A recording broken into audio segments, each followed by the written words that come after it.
Welcome to the KFOG Play Space, new and bright and shiny. Fogheads, it's wonderful to have you here for our inaugural event. Say hey to our friend Vance Joy, everybody.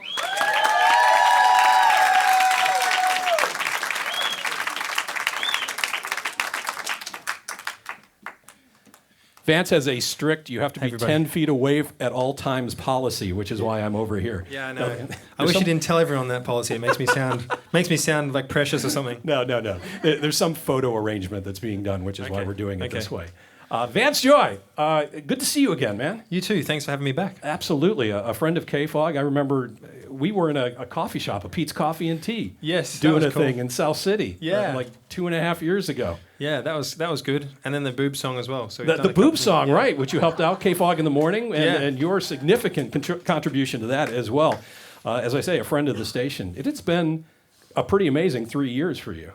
Yeah. It's been fun. Do you have an opportunity to kind of process it at any given point? I saw a photo of you, I think it was on your Facebook page, having a margarita somewhere in Mexico. Yes. I was wondering if that was maybe a prime moment to contemplate how wonderful the last 3 years have been for you. Yeah, it was a very short trip to Mexico, and it was a little bit staged, that photo. I was on the beach, and I guess all Instagram photos, unless you don't know you're getting snapped, are staged, but this was particularly staged because I was like enjoying the margarita, watching the sunset, and I was like, I better get like a typical Instagram photo, kind of from where you'd rather be kind of vibe.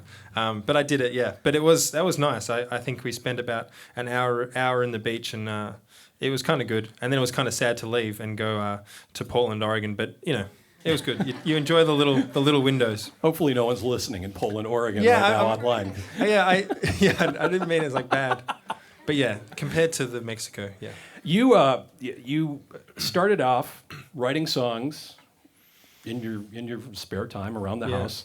I understand that your family was actually kind of like your first audience, like kind of like a critical ear listening to the songs that you were writing. Yeah.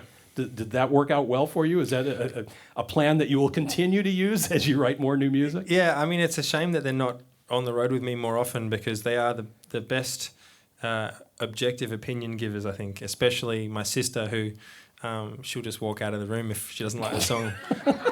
She'll complain, though, because I'll walk into her room, like, because we've got bedrooms that are next to each other. And, yeah, I'm 28, and, yeah, I'm at home.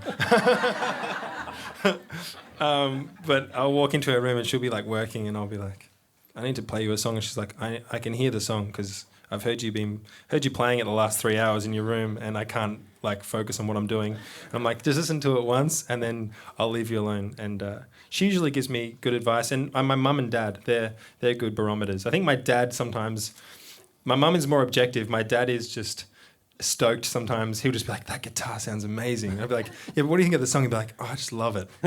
I love the sound of the guitar and I love that you're playing a guitar. And I'm like, but I need more than that, Dad. A lot of people can play guitar. I love that you're my son, man. That's awesome. That's what it's like that kind of vibe. Well, it's a nice supportive vibe to have, except for maybe your sister walking away in disgust every once in a while. Yeah. But someone who did not walk away in disgust and did quite the opposite was Taylor Swift, who did a live in-studio version for British radio of Riptide, and then took you out on a world, or certainly a North American stadium tour. Mm-hmm. I'm really curious to know how that affected you. I mean, I'm sure it was a cool experience, but playing to what is realistically probably half-empty stadium, half full, which is good. Yeah. But what was that like? It was good. Like, her fans are amazing, and they were so welcoming to me. And I think they get there pretty early because it's Taylor Swift, and so you don't want to miss a thing. And so I got to play to pretty full rooms, and also I guess they were just excited. Like, the enthusiasm and the excitement in the air at those stadiums is like palpable. So you just kind of get out there and you're like, okay, I just got to sing these songs the way they sound and make them sound like they do on the CD, and then smile. And I think I'm already kind of, in a good position. So that was a good way to approach it. It was scary the first few shows for sure, because I was like, I don't know what this is going to be like. And it was amazing. I think it was a challenge, but it was, a fun thing to be a part of, and got to play for half an hour, and then, it was kind of cushy, like there'll be a show and then a break and then a couple of shows, half an hour sets, huge crowd. So I don't know. I get nostalgic about it, but I'm also happy to be doing my own thing now and playing to people who have kind of heard a few more of my songs and are there to see me, which is nice. Yeah, and a lot of people are there to see you. Sold out last night at the Fox Theater in Oakland. Sold out tonight at the Fox Theater in Oakland. Yeah. And on the road with another one of our favorites, Elle King, as well. Yeah. So that's a really good show in so many ways. And we are very fortunate to have you here for our first go-around in the play space.